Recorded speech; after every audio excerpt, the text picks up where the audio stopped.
नमस्कार दोस्तों। यूरोप महाद्वीप के देश जर्मनी, हंगरी, इटली, फ्रांस सभी देश जो कभी लग्जरी और ऐशो आराम की ज़िंदगी जीते रहे, वह देश जल्द ही कंगाल और भुखमरी के शिकार होने वाले हैं। ऐसा क्यों, आइए समझते हैं। जलवायु परिवर्तन का असर पूरी दुनिया में दिखने लगा है।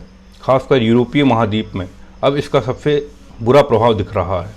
यहाँ पूरा महाद्वीप 500 साल के सबसे बुरे सूखे की तरफ बढ़ रहा है।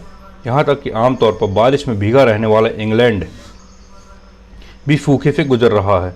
यहाँ सरकार ने इतिहास में पहली बार आधिकारिक तौर पर सूखे से गुजरने का ऐलान किया है। इसके पहले फ्रांस और स्पेन के नेताओं ने भी कहा कि उनका देश अब तक की सबसे खतरनाक सूखे की स्थिति से गुजर रहा है। यूरोप में पिछले 2-3 वर्षों में कोई खास बारिश नहीं हुई है, जिसके कारण आगे भी स्थिति सुधरने की कोई खास उम्मीद नज़र नहीं आती है। इतना ही नहीं, अमेरिका के कई राज्य में भी पानी की भारी संकट से जूझ रहे हैं।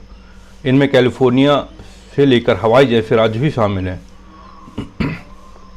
वैसे तो लगभग पूरे यूरोप में ही स्थिति काफ़ी ख़राब है, लेकिन फ्रांस और स्पेन में बारिश की कमी और जंगलों में लगी आग की वजह से सूखे की बहुत भयानक मार झेल रहा है। वहीं ब्रिटेन में तापमान लगातार रिकॉर्ड तोड़ रहा है। जहां आमतौर पर पारा 20 डिग्री तक पहुंच जाए तो इसे गर्मी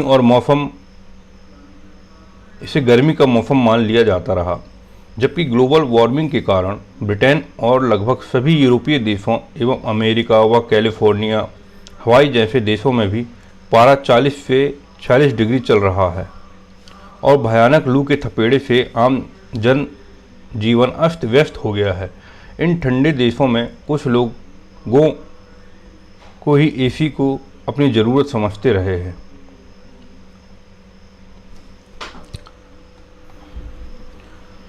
इन ठंडे देशों में कुछ लोग ही एसी को अपनी ज़रूरत समझते रहे हैं, नहीं तो यहाँ के लोग को इसकी कभी ज़रूरत महसूस नहीं होती रही है।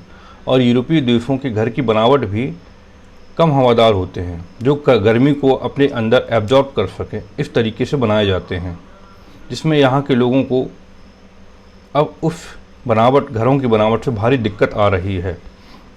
इसके उल्टा हमारे देश में इस तरह की गर्मी झेलना आम बात है और हमारे यहाँ के घर की बनावट भी इस तरह होती है, हवादार होती है, जो अंदर की गर्मी को बाहर हवा के माध्यम से निकल जाए।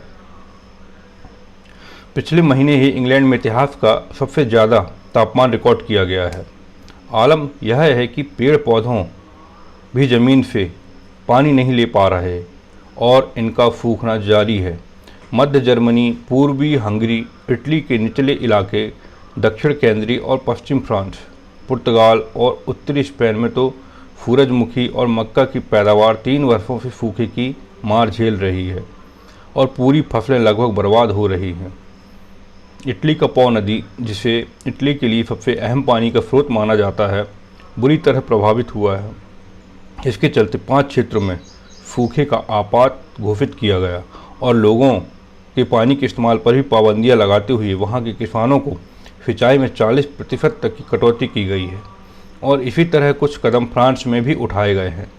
उधर स्पेन का आइबेरियन प्रायद्वीप के जल भंडार भी 10 साल के औसत से 31% निचले स्तर पर है।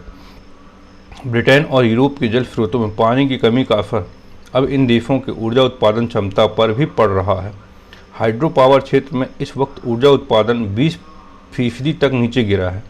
उधर परमाणु संयंत्रों से भी ऊर्जा उत्पादन काफ़ी कम हो गया है, क्योंकि इन प्लांटों को ठंडा रखने के लिए पानी की ज़रूरत होती है। सूखे और फसल को ख़राब होने से यूरोप और ब्रिटेन को 140 अरब डॉलर का नुकसान हुआ है। ऐसे ही चलता रहा तो वह दिन दूर नहीं कि यहाँ के लोगों को भुखमरी का जीवन जीना पड़े और यह देश दुनिया के सबसे गरीब देशों की लिस्ट में शामिल हो जाए। धन्यवाद दोस्तों।